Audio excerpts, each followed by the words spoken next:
Alors j'ai vu hier le nouveau film de Luc Besson, Anna, qui est intéressant.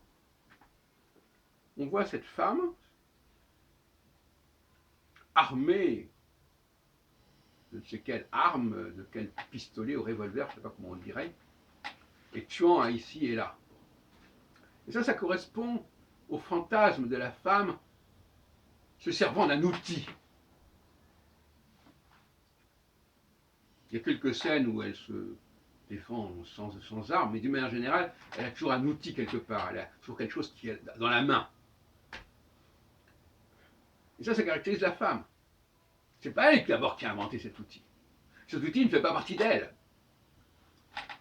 Donc, elle est aliénée par cet outil dont elle se sert. Elle dépend de ceux qui ont inventé cet outil. Si elle se servait uniquement de ses mains, on pourrait dire qu'elle se sert de ses propres ressources, mais ce n'est pas le cas si elle utilise un outil qui a été élaboré par d'autres. Donc qu'elle sache se servir de cet outil, oui, en effet, pourquoi pas.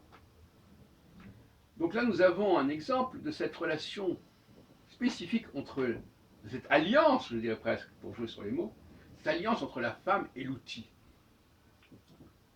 qui fait pendant à l'alliance de l'homme avec Dieu, le Dieu créateur. L'homme n'est pas aliéné par l'outil, il crée des outils, au sens large du terme, des outils de compréhension, des grilles de lecture, etc. Surtout l'homme juif.